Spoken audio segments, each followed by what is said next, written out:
அன்பு சொந்தங்களே, ஒரு குறுகிய இடத்துல நிறைய பேர் நிக்கிறீங்க, குழந்தைகளோடு நிக்கிறீங்க, தாய்மார்கள் நிக்கிறீங்க, பெண்கள் நிக்கிறீங்க. நிற்கிற இடத்துல கொஞ்சம் தயவு செஞ்சு பாதுகாப்பா நில்லுங்க. குழந்தைகளை பாதுகாப்பா கையில வச்சிருங்க. அதே போல இந்த எல்லா இடத்திலும் கூட எங்க நிக்கிறீங்களோ நம்முடைய தொண்டர்கள் பக்கத்துல யார் இருக்காங்கன்னு பார்த்து நீங்க நில்லுங்க. அருமை சொந்தங்களே, ஒரு 3-4 வருடத்திற்கு முன்பு அருமை சகோதரர் வாசுதேவநல்லூர் தொகுதியினுடைய வெற்றி வேட்பாளர் என்ன கொடிய கொஞ்சம் கீழே இறக்கிக்கணும். தம்பிகளா கொஞ்சம் கொடியா இறக்கிங்க ராஜா. அவங்களுக்கு எல்லாம் மறைக்கூடாது. கொடிய கொஞ்சம் ஒரு 3-4 ஆண்டுகளுக்கு முன்பு எனக்கு பக்கத்தில் நின்று கொண்டிருக்கக்கூடிய உங்களுடைய வெற்றி வேட்பாளர் அனைத்து இந்திய அண்ணா திராவிட முன்னேற்ற கழகம் தலைமையிலான தேசிய ஜனநாயக கூட்டணியுடைய வெற்றி வேட்பாளர் புரட்சி தலைவர் புரட்சி தலைவி அம்மா அவருடைய ஆசி பெற்ற ஒரு வேட்பாளர், பாரத பிரதமர் நரேந்திர மோடி ஐயா அவருடைய ஆசி பெற்ற வேட்பாளர். நான் அமெரிக்காவில் ஒரு மாநகரத்தில் 4 ஆண்டுகளுக்கு முன்பு இவரை சந்தித்த பொழுது ஒரு பெரிய நிறுவனத்தில், ஒரு பெரிய கம்பெனியில, ஒரு பெரிய வேலையில் இருந்தார். அன்னைக்கு கிட்டத்தட்ட ஒரு 600 கிலோமீட்டர் வண்டி ஓட்டிக்கிட்டு வந்து என்னைய பார்த்தார். சகோதரர், நான் என்னுடைய சொந்த ஊருக்கு வரலாம் என்று இருக்கின்றேன், பொது நிகழ்வுக்கு வரலாம் என்று இருக்கின்றேன், அரசியலுக்கு வரலாம் என்று இருக்கின்றேன் என்று சொன்னார். அன்னைக்கு அவர்கிட்ட சொன்னேன், அன்னை கொடியை கொஞ்சம் கீழே வைக்கீங்க தம்பி. தம்பி கொடியை வைக்கிறேன். ஒண்ணு இல்ல தம்பி. ஓ, கொடிய பெருசா இருக்குதா? சரிங்க தம்பி, சரிங்க.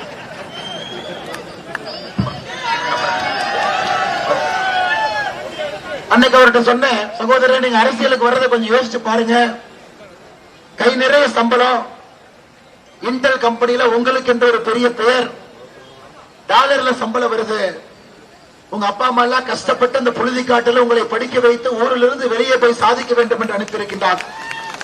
திரும்ப புழுதி காட்டுக்கு வர்றேன்னு சொல்றீங்க, யோசித்து விட்டு வாருங்கள் என்று சொல்லிவிட்டு இந்தியாவுக்கு திரும்பி வந்தேன். ஒரு 4 வாரத்தில் இந்தியாவிற்கு திரும்ப வந்து பாரதிய ஜனதா கட்சியுடைய அலுவலகத்துக்கு வந்தாரு. நான் பாரதிய ஜனதா கட்சியில் இணைத்துக் கொள்ளப் போகின்றேன். உண்மையை சொல்ல வேண்டும் என்றால் அவரை நான் தடுத்து பார்த்தேன். எல்லாம் யோசிச்சுட்டு வாங்க, குழந்தை குட்டி எல்லாம் இருக்கிறாங்க, அரசியல் என்பது ஒரு சாக்கடை, இதுக்குள்ள கால் வைப்பதற்கு முன்பு 4 முறை யோசிங்க. ஆனா இன்னைக்கு இந்த நேரத்தில் புளியங்குடியில் உங்கள் முன்னால் நான் பேசிக் கொண்டிருக்கும் பொழுது என் நெஞ்சமெல்லாம் மகிழ்ந்து நான் நின்று கொண்டிருக்கின்றேன். அருமை சொந்தங்கள், ஒரு புழுதி காட்டுல இங்கிருந்து படித்து நீங்கள் அனுப்பி வைத்த ஒரு இளைஞன் மறுபடியும் உங்களுக்கு சேவை செய்வதற்காக உங்கள் முன்னால் நின்று கொண்டிருக்கின்றார். அரசியல் ஒரு சாதாரண நிகழ்வு கிடையாது. ஆனந்தன் ஐயாசாமி அவர்களை பொறுத்தவரை 3 ஆண்டு காலமாக அரசியல் நான் பார்க்கிறேன். எப்பொழுது வாயை திறந்தாலும் தென்காசியை முன்னேற்ற வேண்டும், தென்காசியை இஸ்டோனியா மாதிரி ஆக்கணும். யாராவது இருந்தா எங்க ஊருக்கு ரயில் கொண்டு வாங்க, எங்க ஊருக்கு ஏன் பண்ண மாட்டீங்கன்னு நான் பாதி நேரம் சொல்லுவேன். பேச ஆரம்பித்தாவே தென்காசி தான் பேசுறீங்க. எப்பொழுதும் தென்காசி தென்காசி என்று பேசக்கூடிய மனிதர் இன்னைக்கு நம்முடைய தேசிய ஜனநாயக கூட்டணி சார்பாக வாசுதேவநல்லூர்ல உங்களுடைய வெற்றி வேட்பாளராக நின்று கொண்டிருக்கின்றார். அருமை சொந்தங்களை, இதுல எதுவுமே நீங்க யோசிப்பதற்கு ஒன்றுமே இல்லைங்க. படித்துவிட்ட ஒரு இளைஞர் உங்களை முன்னேற்ற வேண்டும். அவர் பட்ட கஷ்டத்தை எல்லாம் அடுத்த தலைமுறை இளைஞர்கள் படக்கூடாது. எல்லா சமுதாயமும் ஒற்றுமையாக அன்போடு இருக்க வேண்டும். தென்காசி என்பது அற்புதமான மனிதர்கள் இருக்கக்கூடிய ஒரு ஊர். பெரிய பெரிய மா மனிதர்கள், சுதந்திரத்திற்காக விடுதலை போராட்டத்திலே பங்கு பெற்றவர்கள் வாழ்ந்த இந்த புண்ணிய மண், ஒரு தேசிய மண். எல்லா தரப்பட்ட கட்சிகளுமே மிக அற்புதமான தலைவர்கள் இருக்கக்கூடிய ஒரு மண். இந்த மண்ணில் உங்கள் சார்பாக ஒரு அற்புதமான வேட்பாளர் நாங்கள் கொண்டு வந்து நிறுத்தியிருக்கின்றோம். அருமை சொந்தங்களை, என்னை கேட்டீங்கன்னா திமுக காரங்களா இருந்தாலும் நீங்க ஆனந்தன் ஐயாசாமிக்கு வாக்களிக்க வேண்டும். இது போன்ற வேட்பாளர் என்றால் நம்முடைய ஜனநாயகத்தில் சாதாரணமாக வரப்போவது கிடையாது. நான் பலமுறை சொல்வேன், தென் தமிழகத்தில் எந்த சமுதாயமாக இருந்தாலும் கூட வளர்ச்சி குறைவாகின்ற காரணத்தினால ஒரு மனிதன் தென் தமிழகத்திலிருந்து படித்து மேலே வருகின்றார் என்றால் ஒரு புழுதி காட்டில் ஓடி விளையாடி தந்தை தாய் எல்லாம் உயர்த்து மேலே வரக்கூடியவர்கள் தென் தமிழகத்தினுடைய சொந்தக்காரர். அதனால்தான் உலகம் முழுவதுமே இன்னைக்கு நம்முடைய தென் தமிழகத்தினுடைய சகோதரர்களை உலகம் முழுவதும் நான் பார்க்கிறேன். வேற வேற வேலையில் இருக்கிறாங்க. அமெரிக்கால, லண்டன்ல, சிங்கப்பூர்ல, எங்க போனாலும் எந்த ஊருங்க அண்ணே நான் தென்காசி, எந்த ஊருங்க அண்ணே நான் விருதுநகர், அண்ணே எந்த ஊருங்க அண்ணே மதுரை பக்கத்துல, அண்ணே எந்த ஊர் அண்ணே நான் சிவகாசிக்கு இந்த பக்கம் சின்ன ஊருன்னு 8 கிலோமீட்டர். அருமை சொந்தங்களே, இந்த ஊர் முன்னேற்றம் அடைய வேண்டும். பெரிய பெரிய தொழிற்சாலைகள் இங்க வரணுங்க. உங்களுடைய குழந்தைகள் எல்லாம் நன்றாக படித்து விட்டு இந்த ஊர்ல ஒரு தலை தலைமுறை ஏழையா இருந்துட்டோம், 2வது தலைமுறை ஏழையா இருந்துட்டோம். எத்தனையோ குடும்பத்துல 7வது தலைமுறையும் ஏழையாக இருந்து கொண்டிருக்கின்றார்கள் சொந்தங்கள். அதையெல்லாம் நம்முடைய ஜனநாயகத்தில் நாம் ஏற்றுக்கொள்ள முடியாதது, மிக மிக தவறு. அவர்களெல்லாம் முன்னேற்றுவதற்கு ஒரு பெரிய வாய்ப்பு நம்முடைய வெற்றி வேட்பாளர் அருமை சகோதரர் ஆனந்தன் ஐயாசாமி அவர்கள் இங்கே நின்று கொண்டிருக்கின்றார். அனைத்து இந்திய அண்ணா திராவிட முன்னேற்ற கழகம் தலைமையிலான தேசிய ஜனநாயக கூட்டணி இந்த முறை ஒரு மிகப்பெரிய சரித்திரத்தை படைக்க இருக்கின்றோம். ஐயா, நான் ஊட்டியில் ஆரம்பித்துங்க ஐயா, கொங்கு பகுதி, டெல்டா பகுதி எல்லா பக்கம் சுத்திக்கிட்டே வரணுங்க. 20 நாட்களாக ஒரு பெரிய அலையை நாம் பார்க்கின்றோம், பெரிய அலை. ஐயா, இந்த அலை 210 எம்எல்ஏவை தாண்டி தாங்க ஐயா நிக்க போகுது. இது 130, இது 115, இது 117 எல்லாம் நிற்காது. களத்தை பார்த்துவிட்டு உங்கள் முன்னால் நான் பேசுகின்றேன். அதுவும் தாய்மார்கள் எல்லாம் குறிப்பாக திராவிட முன்னேற்ற கழகம் வேண்டவே வேண்டாம் முடிவு பண்ணிட்டான். எத்தனையோ பகுதியில் திமுக காரங்க ஓட்டு கேட்டு வந்தாவே அண்ணே வீட்டுக்குள்ள வராதீங்க, வீட்டுக்கு வெளியே வச்சுட்டு போங்கன்னு சொல்லும் அளவுக்கு இருக்கின்றார்கள். மே 4ஆம் தேதிக்கு பிறகு உறுதியாக, நிச்சயமாக, சத்தியமாக அண்ணன் எடப்பாடி பழனிசாமி அவர்கள் தமிழகத்தினுடைய முதலமைச்சராக அந்த நாற்காலியிலே அமரப்போவது உறுதி. அப்ப இங்கிருந்து அன்பு சகோதரர் அவர்கள் உங்களுடைய சட்டமன்ற உறுப்பினராக அந்த சட்டமன்றத்திற்குள்ள உங்களுடைய குரலாக இவர் செல்ல வேண்டிய கட்டாயம் இருக்கிறது. அருமை சொந்தங்கள், வாசுதேவ நல்லூர்ல போன முறை நம்முடைய தேசிய ஜனநாயக கூட்டணி வெறும் 2367 வாக்கு வித்தியாசத்துல வெற்றி வாய்ப்பை இந்த தொகுதியில இழந்தோம். இந்த முறை எல்லோரும் ஒன்றாக இணைந்து மிக ஒற்றுமையாக அனைத்து இந்திய அண்ணா திராவிட முன்னேற்ற கழகம் இந்த முறை இந்த தொகுதியில் நட்டலை நிற்கவில்லை என்றாலும் கூட தாமரைக்காக மிக கடுமையாக அண்ணா திராவிட முன்னேற்ற கழகத்துடைய தொண்டர்கள், தலைவர்கள் களத்திலே பாடுபடுவதை நாம் பார்த்துக் கொண்டிருக்கின்றோம். அருமை சொந்தங்களே, இந்த முறை இந்த வாய்ப்பை நீங்க தயவு செஞ்சு நழுவு விடக்கூடாது. அடிக்கடி ஆனந்தன் என்கிட்ட சொல்லுவார், அண்ணே இந்த செண்பகவல்லி அணையை மட்டும் கொஞ்சம் சரி பண்ணா இந்த ஊர்ல எங்க தொகுதியில 1,00,000 ஹெக்டேர் நிலத்திற்கு நீர்ப்பாசனம் வந்த ஊர் 1793 போட்ட ஒப்பந்தம். சிவகிரி மகாராஜாவுக்கும் தெவங்கூர் சமஸ்தானத்துக்கும் போட்ட ஒப்பந்தம் ஐயா. கர்ம வீரர் காமராஜர் ஐயா வரைக்கும் உங்களுக்கு தெரியும் செண்பகவல்லி அணையினுடைய தண்ணி வருது. ஒரு பக்கத்து தண்ணி நமக்கு வரணுங்க ஐயா, ஒரு பக்கத்து தண்ணி கேரளாக்கு போயிடும். ஆனா என்னைக்கு அந்த டேம்ல விரிசல் விழுந்துச்சோ காமராஜர் ஐயா சரி பண்ணிட்டார். புரட்சி தலைவர் டாக்டர் எம்ஜிஆர் ஐயா முதலமைச்சராக இருந்த பொழுது டேம்ல விரிசல் விழுந்த பொழுது இங்கிருந்து பணத்தை அனுப்பிட்டார் கேரளாக்கு. அந்த விரிசலை சரி பண்ணுங்க தமிழ்நாட்டினுடைய செலவை புரட்சி தலைவர் ஐயா கேரளா கொடுத்தாங்க. அதை அப்படியே ஏமாற்றி 2021 திராவிட முன்னேற்ற கழகத்தினுடைய தேர்தல் வாக்குறுதி கொடுத்திருந்தாங்க. திமுகவுடைய தேர்தல் வாக்குறுதி படிச்சீங்கன்னா, தேர்தல் வாக்குறுதியில செண்பகவல்லி அணையை நாங்கள் சரி செய்வோம், அதுல இருந்து தண்ணீரை கொண்டு வருவோம், வாக்குறுதி எண் 84. அந்த தண்ணி வந்துட்டாங்க ஐயா. உங்களை விவசாயம் எப்படி செலுத்தி எப்படி போகும் யோசிச்சு பாருங்க. அதற்கு எந்த ஒரு துரும்பையும் கூட திமுக கிள்ளவில்லை என்பது உங்களுக்கு தெரியும். அருமை சொந்தங்கள், இன்னைக்கு நீங்க யோசிச்சு பாருங்க, 5 முறை கடந்த 5 ஆண்டுகள்ல நம்முடைய முதலமைச்சர் ஐயா ஸ்டாலின் அவர்கள் 5 முறை கேரளாக்கு போனார். 5 முறை போனார். வைக்கம் சத்தியகிரக போராட்டத்துக்கு போனார், கம்யூனிஸ்ட் கட்சியினுடைய ஒரு ஆண்டு விழாவுக்கு போனார். 5 முறை போனார். ஒரு முறை கூட செண்பகவல்லி அணையை பற்றி வாயை திறந்து அவர் பேசல. எப்படிங்க ஐயா இங்க தண்ணி வரும்? ஆனா இன்னைக்கு நம்முடைய ஆனந்தன் ஐயாசாமி சும்மா இருப்பார் நினைக்கிறீங்களா? சட்டமன்றத்துக்குள் நீங்க அனுப்பி வச்சீங்கன்னா அமளி துணை கிளப்பி செண்பகவல்லி அணையை பேசிவிட்டு தான் அவர் வெளியே வருவார். அப்படிப்பட்ட ஒரு நல்ல இளைஞரை இந்த மண்ணிலிருந்து வெற்றி பெற செய்து தமிழகத்தினுடைய சட்டமன்றத்துக்கு நீங்கள் அனுப்பி வைக்க வேண்டும் என்று அன்போடு, பண்போடு, பரிவோடு, பாசத்தோடு கேட்டுக்கொள்கின்றேன். அன்பு சொந்தங்களே, உங்களுக்கு தெரியும் தென்காசி மாவட்டத்தினுடைய வீரகேரளம்புதூர் தாலுகாவினுடைய இரட்டைக்குளம் திட்டமும் உங்களுக்கு தெரியும். எத்தனை ஆண்டுகளாக அதை தள்ளி ஒரு குறிப்பிட்ட கிராமத்திற்கு கிட்டத்தட்ட 48 குக்கிராமம், 15 கிராம பஞ்சாயத்து இன்னும் வறட்சியாக இருக்கிறது. அந்த திட்டத்தையும் நாம் செயல்படுத்தும். ஐயா ஸ்டாலின் ஐயாவுக்கு தெரியாது. இங்கேயே அவர் வந்தார், இங்கேயே சொன்னார் இதெல்லாம் செய்யறேன்னு சொன்னார். ஆனா அவர் மறந்துடுவார். ஏன்னாங்க ஐயா, அவர் முன்னாடி கொண்டு போய் ஒரு கரவம் பசு மாட்டை கொண்டு போய் ஒரு கரக்கர பசு மாட்டை கொண்டு போய் நிறுத்தினீங்கன்னா ஸ்டாலின் ஐயாவுக்கு கொஞ்ச நேரம் உத்து பார்ப்பார். அப்புறம் நம்மளே பார்ப்பாரு, தம்பி அப்படின்னு கேட்பாரு, அண்ணே சொல்லுங்கண்ணே என்னங்கண்ணே அப்படின்னு. தம்பி இந்த பால் காம்புல இருந்து வருதா கொம்புல இருந்து வருதான்னு கேட்பாரு. அதுதான் ஸ்டாலின் ஐயா அவர்களுக்கும் விவசாயத்துக்கும் இருக்கக்கூடிய தொடர்பு. அவ்வளவுதாங்க, அதுக்கு மேல தொடர்பு இல்ல. நீங்க எல்லாம் பனைமரம் வச்சிருக்கிறீங்க, எல்லாம் பனைமரம், செம்மண்ல பனைமரம் வச்சிருக்கிறீங்க, பதனி வரும். பதநீரை கொண்டே ஸ்டாலின் ஐயாட்ட கொடுத்தா, தம்பி சக்கரை போட்டீங்களா சக்கரை போடலையா அப்படின்னு.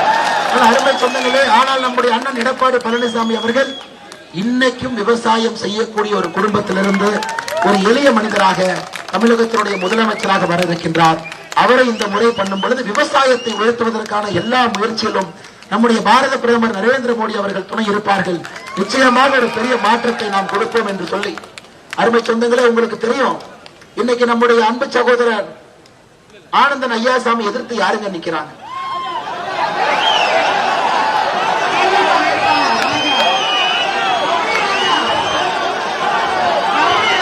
ஐயா உங்களுக்கு தெரியும் ஐயா, நான் இந்த பேர்ல சொல்ல, நீங்க இந்த பேரை சொன்னாலும் அந்த பேரை நான் சொல்றேன்.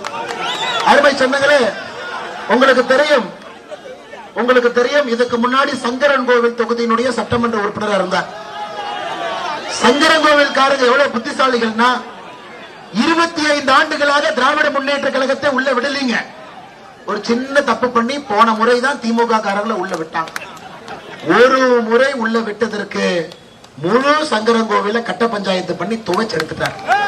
அதனால சங்கரன் கோவிலுடைய மக்கள் அவர் கொடுத்திருக்கக்கூடிய செல்ல பெயர் ரவுடி ராஜா என்கின்ற பெயரை அந்த சட்டமன்ற உறுப்பினருக்கு அங்க சங்கரன் கோவில்ல கொடுத்திருக்கிறார். அங்கிருந்து தப்பிச்சு இங்க வந்திருக்கிறாங்க. எனக்கு தெரியும் வாசுதேவனுடைய அன்பு சொந்தங்கள் எளிய பொறி வச்சு பிடிக்கிற மாதிரி பிடிச்சிருவீங்கன்னு எனக்கு தெரியும். அதனால இந்த தேர்தலில் எந்த காரணத்திற்கும் கூட ராஜா அவர்களையோ திராவிட முன்னேற்ற கழகத்தையோ இங்கே நீங்கள் வெற்றி பெறுவதற்கு அனுமதி கொடுக்க கூடாது. காரணம், தப்பி தவறி ஜெயிச்சுட்டாங்க. நாங்க ஐயா ரொம்ப தப்பாக போயிடும். ஜனநாயகம் தவறான மனிதர் கையில் போயிடும். எங்கேயும் திராவிட முன்னேற்ற கழகம் ஆட்சிக்கு வருவதற்கான அறிகுறி வாய்ப்பு எங்கேயுமே இல்லை. அதனால இங்கிருந்து நம்முடைய அன்பு சகோதரரை ஜெயிக்க வச்சு நீங்க அனுப்பணுங்க. இது கிராம பிரதேசங்க. நிறைய நம்முடைய சொந்தங்கள் கிராம பகுதியில 100 நாள் வேலைவாய்ப்பு திட்டத்தில் பயனாளிகள் இருக்கிறேன். இன்னைக்கு கனிமொழி அக்கா சொல்ற பொய்க்கெல்லாம் எனக்கு காலையில இருந்து பதில் சொல்றதுக்கே சரியா இருக்கு. அவங்களுக்கு பதில் சொன்னா ஸ்டாலின் அண்ணன் நைட் ஒரு பொய்ய சொல்லிடுவாரு, காலையில பதில் சொல்லும். அருமை சொந்தங்களே, 100 நாள் வேலை வாய்ப்பு திட்டத்திற்கு மோடி அவர்கள் தமிழகத்திற்கு பணமே கொடுக்கல அப்படிங்கிற பொய்ய கனிமொழி அக்கா சொல்லி இருக்கின்றார். தாய்மார்களே, தாய்மார்கள் நல்லா கேட்கணும். தாய்மார்கள் இருக்கிறீங்க. கடந்த 5 ஆண்டுகள்ல 100 நாள் வேலை வாய்ப்பு திட்டத்திற்கு மட்டும் தமிழகத்திற்கு மட்டும் 46,000 கோடி மத்திய அரசு கொடுத்திருக்கிறாங்க. நம்ம சாமி ஐயா இங்க இருக்கிறாங்க, அதனால பிரமாதம். 40,000 கோடி இங்க கொடுப்பீங்க, அப்ப பிஜேபி ஆளுற மாநிலத்துக்கு 60,000 கோடி கொடுத்திருந்தீங்கன்னு கேட்கலாம். அருமை சொந்தங்கள், அண்ணா கொஞ்சம் ஆம்புலன்ஸ் வருது, இந்த பக்கம் இருக்கிறவங்க கொஞ்சம் அப்படியே நவந்துக்கணும், கொஞ்சம் அப்படியே நவந்துக்கணும்.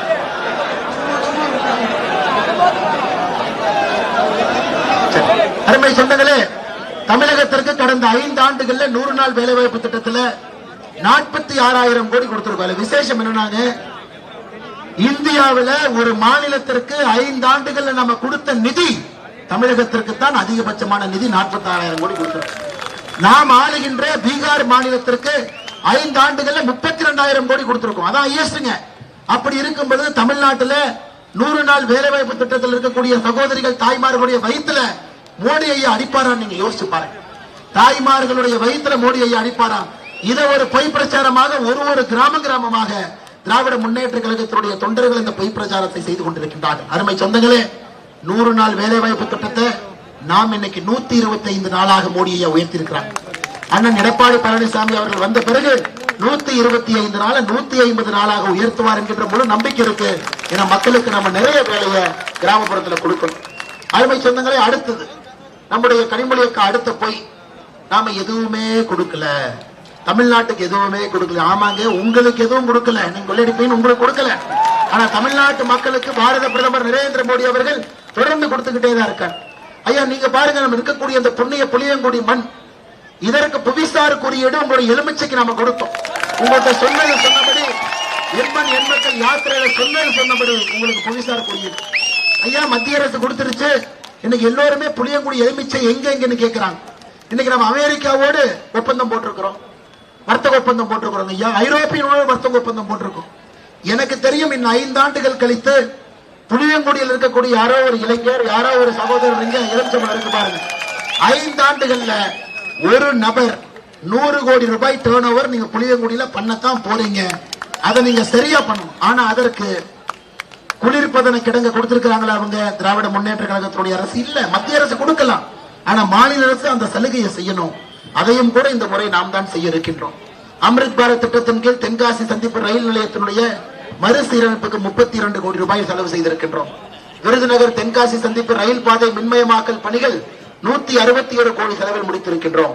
தென்கோட்டை தென்காசி சந்திப்பு திருநெல்வேலி திருச்செந்தூர் ரயில் பாதை மின்மயமாக்கல் 197 கோடி. அது மட்டுமில்லை அருமை சொந்தங்களே, நேஷனல் ஹைவே 744 திருமங்கலம் ராஜபாளையம் தென்காசி செங்கோட்டை 5264 கோடி ரூபாய் செலவுல பணிகள் நடந்து கொண்டிருக்கிறது. அது மட்டுமில்லை அருமை சொந்தங்களே, கிராமப்புற சாலைகளை தென்காசி மாவட்டத்தில் மேம்படுத்த மட்டுமே 200 கோடி. ஜல்ஜீவன் திட்டம் இந்த ஒரு மாவட்டத்தில் மட்டுமே குழாய் மூலமாக வரக்கூடிய குடிநீர் 2,49,035 வீடுகள் கொடுத்திருக்கின்றோம். தென்காசி மாவட்டத்தில் மட்டுமே பிரதமருடைய மருந்தகம் உங்களுக்கு தெரியுங்க, மக்கள் மருந்தகம் 80% விலை குறைவாக கிடைக்கும். தென்காசி மாவட்டத்தில் மட்டுமே 23 கொடுத்திருக்கின்றோம். நிச்சயமாக ஆனந்தன் ஐயாசாமி அவர்கள் சட்டமன்ற உறுப்பினராக வரும் பொழுது 23 100ஆக மாற்றி விடுவார்கள் என்ற நம்பிக்கை இருக்கிறது. உஜ்வாலா திட்டத்தின் கீழ் இலவச எரிவாயு இணைப்புகள் 87,671 குடும்பத்தை கொடுத்திருக்கிறோம் ஐயா. சிறு குறு நிறுவனங்களுக்கு மட்டுமே கடனுதவியாக 1,427 கோடி ரூபாய் கொடுத்திருக்கின்றோம். முத்ரா திட்டத்தின் மூலமாக 1,395 கோடி ஐயா சொல்லிக்கிட்டே போலாங்க ஐயா. நீங்களும் பாவம் கால் கடுக்க நின்று கொண்டிருக்கின்றீர்கள். ஆனா கனிமொழி அக்கா காதுல பஞ்சு இருக்கு, ஸ்டாலின் ஐயா காதுல பஞ்சு இருக்கு. நாம் என்ன சொன்னாலும் கூட அவர்கள் கேட்க போவது கிடையாது. இத்தனை திட்டங்கள் கொடுத்து கொண்டு தொடர்ந்து கொடுத்துட்டே இருப்பாங்க ஐயா. அதுல எந்த மாற்று கருத்தும் உங்களுக்கு வேண்டாம். இந்த முறை மத்தியில ஆளுகின்ற பாரதிய ஜனதா கட்சி, மாநிலத்தில் அனைத்து இந்திய அண்ணா திராவிட முன்னேற்ற கழகம் தலைமையிலான தேசிய ஜனநாயக கூட்டணி அண்ணன் எடப்பாடி பழனிசாமி அவர்கள் இருவரும் இணையும் பொழுது உண்மையான வளர்ச்சியை தமிழ்நாட்டு மக்கள் நாம் எல்லாம் பார்க்க இருக்கின்றோம் அருமை சொந்தங்கள். அடுத்து கனிமொழி அக்கா அடுத்து சொல்லி இருக்கக்கூடிய போய் தாய்மார்கள் சிலிண்டர் கிடைக்காம ரோட்ல நின்றுகிட்டு இருக்காங்க. தாய்மார்களே, இங்க நீங்க இத்தனை பேர் இருக்கிறீங்க, தாய்மார்களே நீங்க சொல்லுங்க, யாருக்காவது சிலிண்டர் கிடைக்காம இந்த கடந்த 10 நாட்கள் சிலிண்டர் இல்லாம நீங்க இருக்கிறீங்களா? நீங்க புக் பண்ணீங்கன்னா 6 நாட்களுக்குள்ள உங்களுக்கு சிலிண்டர் வருது. பாகிஸ்தானிலே வளைகுடா போருக்கு பிறகு 40% பெட்ரோல் விலை உயர்ந்திருக்கிறது. ஸ்ரீலங்கால 30% உயர்ந்திருக்கிறது. இந்தியாவில் பெட்ரோல் விலை ஒரு பைசா கூட நாம் உயர்த்தவில்லை அருமை சொந்தங்களே. அது மத்திய அரசினுடைய ஆளுமை, பாரத பிரதமர் நரேந்திர மோடியினுடைய ஆளுமை. ஆனா இவங்க டீசலுக்கு பாப்பா நீங்க அப்படியே கொஞ்சமா பாப்பா கடைசியா உங்கள்கிட்ட வாங்கிக்கிறேன், நீங்க பொறுமையா வாங்க. நாங்க ஒரு பாப்பா கையில இருந்து வச்சிருக்கோம், அப்ப நீங்க கொஞ்சம் கேர்ஃபுல்லா இருக்கு, நான் கடைசியா பாத்துக்கிறேன் மேல இருக்கிறப்பா. ஆனா இன்னைக்கு நாம் புரிந்து கொள்ள வேண்டும், மத்திய அரசை பொறுத்தவரை மிக திறமையாக நம்முடைய வெளியுறவுத்துறையை சமாளித்து மக்களுக்கு எந்தவித பிரச்சனையும் வராமல் நாம் பார்த்துக் கொண்டிருக்கின்றோம். அதையும் கூட பொய்யாக கனிமொழி அக்கா ஒரு இடத்திலும் பேசிக் கொண்டிருக்கின்றார்கள். அருமை சொந்தங்களே, இன்னைக்கு மற்றொரு பொய்யை நம்முடைய திராவிட முன்னேற்ற கழகத்தினுடைய தலைவர் ஐயா ஸ்டாலின் அவங்க சொல்றாங்க. பிரதமருடைய வீடு கட்டும் திட்டத்திற்கு 30% தான் மத்திய அரசு கொடுக்குது, 60% முத்துவேல் கருணாநிதி ஸ்டாலின் கொடுக்கிறார். எங்க பாக்கெட்ல இருந்து கொடுக்குறீங்களா? கொள்ளையடிச்ச பணம் அறிவாலயத்துல இருந்து கொடுக்குறீங்களா? அருமை சொந்தங்களே, தமிழகத்துல ஒரு வீடு கட்டும் திட்டத்திற்கு 1,20,000 ரூபாய் அந்த வீட்டுக்கு மானியத்தை மத்திய அரசு உங்க வங்கி கணக்குல போட்டுருவாங்க. அதற்கு மேல் மாநில அரசு கொடுக்கலாம், அது மாநில அரசுக்கு விட்டது. எதற்காத்திலும் முத்துவேல் கருணாநிதி ஸ்டாலின், கருணாநிதியின் பேரு போல அவங்க பையன் நமக்கு தெரியாம போயிருமா? எதற்கெடுத்தாலும் கூட நான் யார் தெரியுமா, கருணாநிதி அவர் பையன் இல்லைன்னு நாங்க சொன்னமாங்க ஐயா, யாரும் இல்லைன்னு சொல்லலையே. அப்புறம் எதுக்கு மேடைக்கு 300 டைம் நான் யாரு தெரியுமா, கருணாநிதி அவருடைய பையன் எதுக்குங்க ஐயா சொல்றீங்க? எல்லோருக்கும் தெரியும் உங்களுடைய தந்தை யாருன்னு. நாங்க எல்லாம் எங்க தந்தையினுடைய ஆதரவோடு தான் இருக்கின்றோம். இருந்தும் தந்தையுடைய அன்போடு பரிவோடு பாசத்தோடு இங்க நாமும் ஏதோ ஒண்ணு செஞ்சு உங்க முன்னால் நின்றுட்டு இருக்கிறோம். அப்பா இல்லைன்னா நீங்க யாருமே இல்ல. இன்னைக்கு திராவிட முன்னேற்ற கழகத்தை பொறுத்தவரை ஒரே குடும்பத்திலிருந்து தொடர்ந்து 3 தலைமுறை அரசியல். இப்பதாங்க ஐயா பக்கத்துல ராஜபாளையத்தை முடிச்சுட்டு வந்தேன். ராஜபாளையத்தில் உங்களுக்கு தெரியும், இதற்கு முன்பு சட்டமன்ற உறுப்பினர் VP ராஜன் இருந்தார். என்ன சொன்னார் தெரியுங்களா? இன்ப நிதியை முதலமைச்சர் ஆக்கிட்டு தான் நான் சாவனார். இன்ப நிதி எப்ப முதலமைச்சர் ஆகிறது? ஐயா என்னங்க ஐயா இப்பெல்லாம் பேசுறீங்க?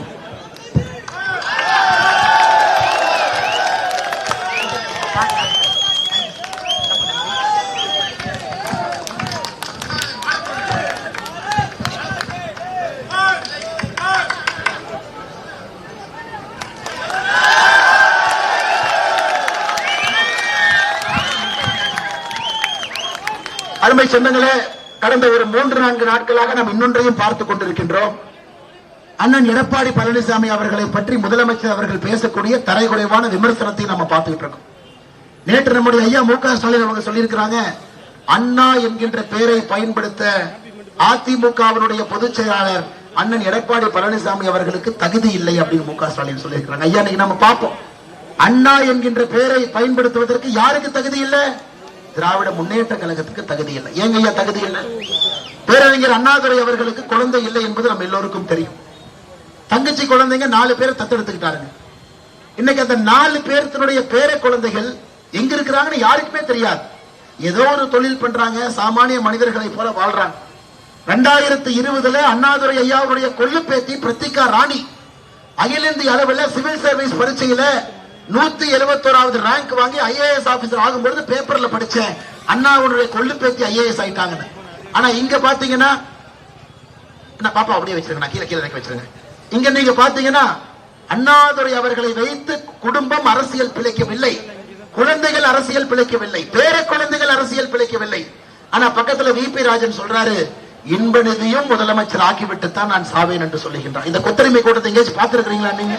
இந்த கொத்தரிமை கூட்டத்தை இந்தியாவில் எங்கேயுமே நீங்க பார்த்திருக்க முடியாது. அனைத்து இந்திய அண்ணா திராவிட முன்னேற்ற கழகத்திற்கும் பாரதிய ஜனதா கட்சிக்கும் இருக்கக்கூடிய தனித்தன்மை என்னங்க? சிலுவாம்பட்டியில எடப்பாடியில் இருக்கக்கூடிய ஒரு மனிதன் இன்னைக்கு கட்சியினுடைய பொதுச் செயலராக இருக்கலாம். இந்த பகுதியில ஒரு ஏழை குடும்பத்தில் பிறந்து முதல் தலைமுறை பட்டதாரியாக இருக்கக்கூடிய மனிதன் பாரதிய ஜனதா கட்சியினுடைய அனைத்து இந்திய அண்ணா திராவிட முன்னேற்ற கழகம் தலைமையிலான தேசிய ஜனநாயக கூட்டணியுடைய வேட்பாளராக இருக்கலாம். இது நம் கட்சியினுடைய அழகு, வேற எந்த கட்சியிலும் கிடைக்காதுங்க. இன்னைக்கு நீங்க திராவிட முன்னேற்ற கழகத்தை எடுத்துக்கிட்டீங்கன்னா தமிழ்நாட்டில் இருக்கக்கூடிய தீய சக்தியின் திரும்ப திரும்ப ஏன் சொல்றாங்க, நம்முடைய தாய்மார்கள் எந்த காரணத்திற்கும் கூட அவங்கள பக்கத்துல கூட நீங்க விடக்கூடாது. கடந்த 5 ஆண்டுகள்ல தமிழகத்துல திராவிட முன்னேற்ற கழகத்தினுடைய ஆட்சியில மொத்தமாக படுகொலைகள் எவ்வளவு தெரியுங்களாங்கம்மா? 8008 பேர் படுகொலை செய்யப்பட்டிருக்கின்றார்கள். 8008 பேர். நான் சொன்னது இல்லைன்னு ஒரு திமுக காரங்களை சொல்லுங்க. பெண்களுக்கு எதிரான கற்பழிப்பு வழக்கு தமிழகத்தில் 2080 பெண்கள் மீது கற்பழிப்பு வழக்கு. அப்ப 2080 குடும்பத்தை நாசப்படுத்தி இருக்கிறீங்க. 18 வயசு கீழே இருக்கக்கூடிய குழந்தைகள், அங்கிருந்து பாருங்க, ஒரு குழந்தை, பிஞ்சு குழந்தை இங்க வந்து நம்மளை நம்பி, கூட்டத்தை நம்பி பத்திரமா தந்தை தாய் அந்த குழந்தைய தைரியமா கூட்டத்தில் கொண்டு வர்றாங்க. பார்த்து விட்டு பத்திரமா கூட்டு போறாங்க. தாய்மார்களுக்கு ஒரு நம்பிக்கை இருக்கிறது.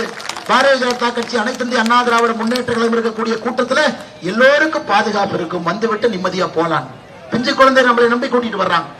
ஆனா தமிழ்நாட்டில் திராவிட முன்னேற்ற கழகத்தினுடைய ஆட்சியில 3 வயது பிஞ்சு குழந்தைக்கு பாலியல் வன்கொடுமை கிருஷ்ணகிரியில, 65 வயது மூதாட்டிக்கு பாலியல் வன்கொடுமை திருவண்ணாமலை, 18 வயசுக்கு கீழே இருக்கக்கூடிய குழந்தைகளுக்கு போக்சோ சட்டம் என்று சொல்லுவோம் 39,900 குழந்தைகள் மீது வன்கொடுமை நடந்திருக்கிறது. அருமை சொந்தங்களே, உங்களை மன்னிக்கலாமா? நாம மன்னிக்கலாங்களா? எந்த காரணத்திற்கும் கூட திராவிட முன்னேற்ற கழகத்திற்கு மன்னிப்பே நீங்க கொடுக்க கூடாது. அதனால சில இடத்துல தாய்மார்கள் சொல்றாங்க, தம்பி பிரச்சாரத்துக்கு வர்றையா, தெருமுனையில நோட்டீஸ் வச்சியா, அப்படியே திரும்பி போய்கிட்டே இருக்கு, இந்த பக்கமே வந்துடாதே.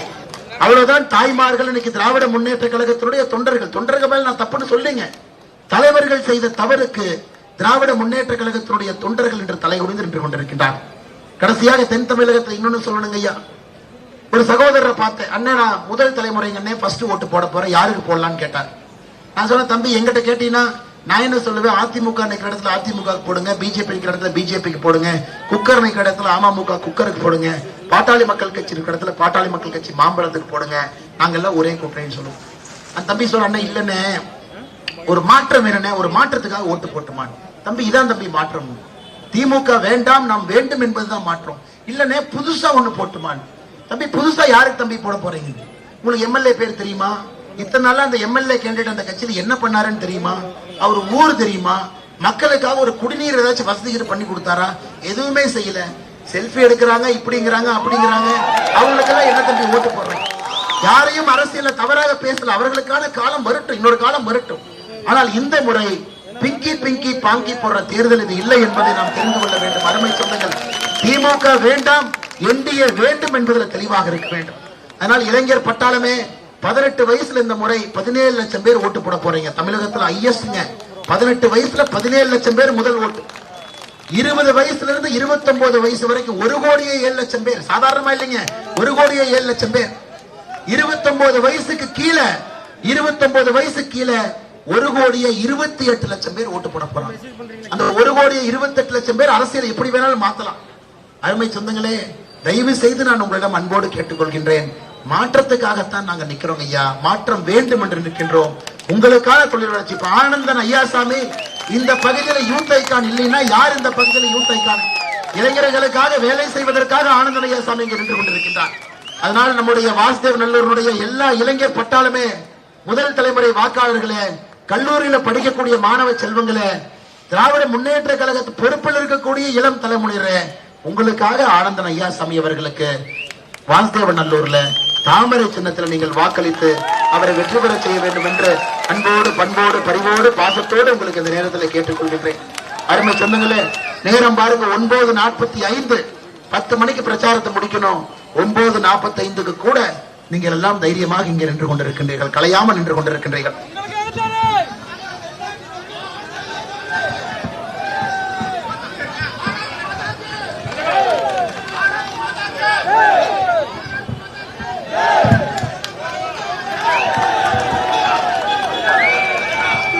அன்பு சொந்தங்களே, சமீபத்தில் நம்முடைய தென்காசி மாவட்டத்தில் ஒரு திராவிட முன்னேற்ற கழகத்தினுடைய நிர்வாகி, அவருக்கு உண்மையாகவே நான் சல்யூட் அடிக்கிறேங்க, கடையம் சந்திரசேகர் அவர்கள், திமுகவினுடைய சுற்றுச்சூழல் அணியினுடைய துணை அமைப்பாளர், அவர் சமீபத்தில் தன்னுடைய பதவியிலிருந்து எல்லாம் வெளியே வந்துட்டார். அடிப்படை உறுப்பினரே வேண்டான்ட்டார்.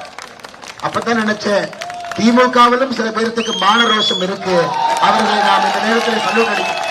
அதற்கு அவர் சொன்ன காரணம் என்னன்னாங்க, எங்க தென்காசி மாவட்டத்தில் கனிம வள கொள்ளை அதிகமாகிவிட்டது, ஒரு மழையாக காணாம போயிட்டு இருக்குது, இது நம்முடைய ஆட்சியில் நடக்குது, நான் எத்தனையோ சொல்லி உங்களால தடுக்க முடியல, அதனால இந்த கட்சியினுடைய அடிப்படை உறுப்பினர் பதவியை நான் விட்டுட்டு வெளியே வரேன். அருமை சொந்தங்களே, உங்களுக்கு தெரியும் தென்காசி பொறுத்தவரைக்கும் எனக்கு என்னங்க, கேரளாவில் இருக்கக்கூடிய குப்பையை கொண்டாந்து இங்க கொட்டு, மருத்துவ கழிவெல்லாம் கொட்டு, ஆனா கேரளாவில் இருக்கிற எந்த மண்ணையும் கம்யூனிஸ்ட் அரசு எடுக்க விட மாட்டாங்க.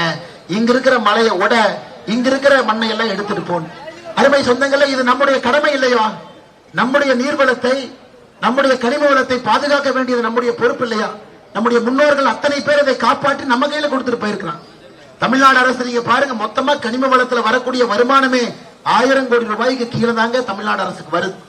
1 லட்சம் கோடி ரூபாய்க்கு வெட்டி எடுக்கிறாங்க. ஒரு ஆண்டுக்கு தமிழகத்துல கனிம வளத்தை மட்டுமே 1 லட்சம் கோடி ரூபாய்க்கு வெட்டி எடுக்கிறாங்க. அரசுக்கு வரக்கூடிய வருமானம் 1000 கோடிக்கு கீழே. அதை எல்லாம் தடுப்பதற்கு ஒரு பாதுகாவலனாக ஆனந்தன் ஐயாசாமி அவர்களை இந்த சட்டமன்றத்தில் தாமரை சின்னத்தில் நீங்கள் வாய்ப்பளித்து அவரை வெற்றி பெற செய்ய வேண்டும் என்று பண்போடு, பரிவோடு, பாசத்தோடு சொல்லி, அருமை சொந்தங்களே, நேரமாக கொண்டிருக்கிறது, நம்ம நிறைய பேசிக்கிட்டே போலாங்க ஐயா. அது நிச்சயமாக ஆனந்தன் ஐயாசாமியினுடைய வெற்றி விழாவில் இன்னும் அதிகமாக பேசும். ஆனந்தன் ஐயாசாமி அவருடைய வெற்றி விழா என்பது வெறும் நன்றி சொல்லுகின்ற விழாவாக இல்லைங்க. நீங்க எல்லாம் ஓட்டு போட்டீங்க, உங்களுக்கு நன்றி, அது ஒரு பக்கம் ஐயா. அன்னைக்கு ஆனந்தன் ஐயாசாமி அவர்கள் 5 ஆண்டுகள்ல இந்தியாவில் முதலாக ஒரு சட்டமன்ற உறுப்பினர் என்ன செய்ய போறேன்னு சொல்லிட்டு தான் அந்த பதவியை அவர் எடுப்பார். அப்படிப்பட்ட நெஞ்சரம் மிக்க ஒரு அற்புதமான ஒரு சகோதரர். அவருடைய வெற்றி விழாவை பொறுத்தவரை எப்படி வாசுதேவ நல்லூர் மாறும், தென்காசி எப்படி மாறும், 5 ஆண்டு காலம் எப்படி நான் உழைப்பேன், இதையெல்லாம் நான் செய்ய போறேன்னு சொல்லிட்டு தான் அவருடைய பதவி காலத்தை அவர் ஆரம்பிப்பாரு. ஐயா நன்றிங்க ஐயா. அதனால் அருமை சொந்தங்களே, எவ்வளவு கூட்டத்தோடு எந்தையும் எதிர்பார்க்காம, நீங்க எல்லாம் ஒரு சின்ன சங்கடத்தை கூட எதிர்பார்க்காம பெரியவர்கள், தாய்மார்கள் எல்லோரும் வந்திருக்கின்றீர்கள். புளியங்குடியில் ஒரு புரட்சி ஏற்படுத்தி இருக்கிறீங்க. நாங்கள் எல்லோரும் ஆனந்தன் ஐயாசாமியோடு இருக்கின்றோம், எல்லோரும் தேசிய ஜனநாயக கூட்டணியோடு இருக்கின்றோம், எல்லோரும் நாங்க இந்த முறை தாமரையோடு இருக்கின்றோம். ஒரு பெரிய வெற்றியை பதிவு செய்து மே 4ஆம் தேதி ஒரு சரித்திரத்தை படைக்கப் போகின்றோம். ஏப்ரல் 23ஆம் தேதி தாமரை சின்னத்திலே வாக்களித்து அவரை வெற்றி பெற செய்ய வேண்டும் என்று பணிவன்போடு கேட்டுக்கொண்டு, நம்முடைய அற்புதமான கூட்டணி கட்சியினுடைய தலைவர்கள், தொண்டர்கள் எல்லாம் நின்று கொண்டிருக்கின்றார்கள். அருமை சொந்தங்களே, நம்முடைய அனைத்து இந்திய அண்ணா திராவிட முன்னேற்ற கழகம் சார்பாக நமக்கு தெரியும், மாநில செயலாளராக இருக்கக்கூடிய கடையநல்லூருடைய எம்எல்ஏ கிருஷ்ணமுரளி அவர்கள், அதே போல நம்முடைய நகர செயலாளர் புளியங்குடி அருமையண்ணன் சங்கரபாண்டியன் நம்மோடு நின்று கொண்டிருக்கின்றார்கள். அவர்கள் மூலமாக எல்லா அனைத்து இந்திய அண்ணா திராவிட முன்னேற்ற கழகத்தினுடைய தலைவர்களுக்கு, தொண்டர்களுக்கு மரியாதை கலந்த நன்றிகளை, வணக்கத்தை தெரிவித்துக் கொள்கின்றேன். அம்மா மக்கள் முன்னேற்ற கழகம் சார்பாக வந்திருக்கக்கூடிய மாநில செயலாளர் அக்கா கற்பகம் அவர்களுக்கு என்னுடைய மரியாதை கலந்த வாழ்த்துக்களை, வணக்கங்களை தெரிவித்துக் கொள்கின்றேன். அருமை சொந்தங்களே, தமிழ் மாநில காங்கிரஸ் சார்பாக வந்திருக்கக்கூடிய மாவட்ட தலைவர் கென்னடி அவர்கள், பாட்டாளி மக்கள் கட்சியினுடைய மாவட்ட தலைவர் சீதாராமன் அவர்கள், புரட்சி பாரதம் கட்சியினுடைய மாவட்ட தலைவர் திரு கனிபாண்டி அவர்கள், பெருந்தலைவர் மக்கள் கட்சியினுடைய மாவட்ட தலைவர் சித்திரை கனி அவர்கள், நேதாஜி சுபாஷ் சேனையினுடைய மாவட்ட தலைவர் பெருமாள் சாமி அவர்கள், தென்னிந்திய பார்வர்ட் பிளாக்கினுடைய தலைவர்கள், தொண்டர்கள், அதே போல இங்க வந்திருக்கக்கூடிய எல்லா நம்முடைய கூட்டணி கட்சியினுடைய ஆற்றல் மிகுந்த தலைவர்கள், தொண்டர்கள், பாரதிய ஜனதா கட்சியினுடைய சட்டமன்ற பொறுப்பாளர்கள், பாலகுருநாதன் அவர்கள், பாலமுருகன் அவர்கள், ராமராஜா அவர்கள், நம்முடைய அற்புதமான மண்டல் தலைவர்கள், தர்மர் அவர்கள், சண்முக சுந்தரம் அவர்கள், விவேகானந்தன் அவர்கள், எட்வின் அவர்கள், மகாலிங்கம் அவர்கள், கணேசன் அவர்கள், ஜெயக்குமார் அவர்கள், சிவா அவர்கள், கணேசன் அவர்கள், ராமசாமி அவர்கள், சண்முகா அவர்கள், மிக முக்கியமாக நம்ம தென்காசியில எப்பொழுதும் நமக்கு ஆசீர்வாதம் கொடுத்து கொண்டிருக்கக்கூடிய நம்முடைய சாமி ஐயா இங்கே நின்று இத்தனை நேரம் உங்கள்கிட்ட பேசிட்டு இருந்தாங்க. அவருடைய ஆசீர்வாதம் எப்பொழுதும் தேசிய ஜனநாயக கூட்டணிக்கும் அருமை சகோதரர் ஆனந்தன் ஐயாசாமி அவர்களுக்கும் சாமியினுடைய ஆசீர்வாதம் எப்பொழுதும் இருக்க வேண்டும் என்று சொல்லி, அந்த மேடையில் இருக்கக்கூடிய எல்லா நம்முடைய முக்கியமான தலைவர்கள் மேடையின் மீது நின்று கொண்டிருக்கின்றார்கள். பாட்டாளி மக்கள் கட்சியினுடைய பாட்டாளிகள் தலைவர்கள் நின்று கொண்டிருக்கின்றார்கள். எல்லா நம்முடைய கூட்டணி கட்சியினுடைய தலைவர்கள், நான் எப்படி நம்ம அங்கிருந்தா பேசியிருக்கணுங்க, கூட்டத்தின் காரணமாக இந்த வண்டியிலிருந்து பேசிக் கொண்டிருக்கின்றோம். உங்கள் எல்லோருக்கும் இந்த நேரத்தில் நன்றி கலந்த வாழ்த்துக்களை வணக்கங்களை தெரிவித்து என்னுடைய அன்பான வேண்டுகோள், இந்த புழுதி காட்டுல அமெரிக்காவிலிருந்து திரும்பி கொண்டு வரப்பட்ட ஒரு வைரம், அது கோகின் ஒரு வைரம். இந்த வைரத்தை உங்களுடைய வளர்ச்சிக்காக நீங்கள் பயன்படுத்திக் கொள்ள வேண்டும் என்று அன்போடு கேட்டுக்கொள்கின்றேன். இன்னைக்கு அவருடைய குடும்பம், அவருடைய குழந்தை எல்லாம் வேற ஊர்ல படிச்சுட்டு இருக்கிறான். வருஷத்துக்கு ஒரு முறை போன் பண்ணுவாரு, ஒரு வாரம் போயிட்டு வந்துட்டுங்களா, போய் என் பாப்பாவை பார்த்துட்டு வந்துடுறேன்னு சொல்லுவார். அப்படித்தான் அவருடைய அரசியல் வாழ்க்கை இருக்கு. அதனால் நிச்சயமாக நீங்கள் அவரோடு நின்று வெற்றியை பதிவு செய்து இந்த புழுதிக்காட்டிலிருந்து வரக்கூடிய இளைஞனுக்கு உத்வேகமாக இவருடைய வெற்றி இருக்கட்டும். நாமும் சாதிக்க முடியும் என்கின்ற நம்பிக்கை எல்லோருக்கும் இங்கே தென்காசியில வாசுதேவனோட வரட்டும் என்று சொல்லி வந்திருக்கக்கூடிய எல்லா நம்முடைய அன்பு சொந்தங்களுக்கு, பெரியோர்களுக்கு, தாய்மார்களுக்கு, பாதுகாப்பு கொடுத்து கொண்டிருக்கூடிய காவல்துறை நண்பர்களுக்கு எல்லோருக்கும் இந்த நேரத்தில் நன்றி கலந்த வாழ்த்துக்களை வணக்கங்களை தெரிவித்து, வெற்றி நமதாகட்டும், வெற்றி நம்முடையதாக இருக்கட்டும், வெற்றி தாமரையாக இருக்கட்டும். இங்கிருந்து செல்லக்கூடிய நபர் தென்காசி வாசுதேவ நல்லவருடைய தலையகத்தை மாற்றட்டும். எல்லா வல்ல இறைவன் அதற்கு அருள் புரியட்டும் என்று சொல்லி மறந்தும் இருந்து விடாதீர்கள், இருந்து மறந்து விடாதீர்கள். ஏப்ரல் 23ஆம் தேதி உங்களுடைய வெற்றி சின்னம் தாமரை, வெற்றி சின்னம் தாமரை, வெற்றி சின்னம் தாமரை. எல்லா கூட்டணி கட்சியினுடைய தலைவர்களுக்கும் நன்றி தெரிவித்து என்னுடைய உரையை முடித்துக் கொள்கின்றேன். நன்றி, வணக்கம். பாரத் மாதா கி புரட்சி தலைவர் டாக்டர் எம்ஜிஆர் ஐயாவுடைய புகழ், புரட்சி தலைவி செல்வி ஜெயலலிதா அம்மாவுடைய புகழ், பாரத பிரதமர் நரேந்திர மோடி ஐயாவுடைய புகழ்.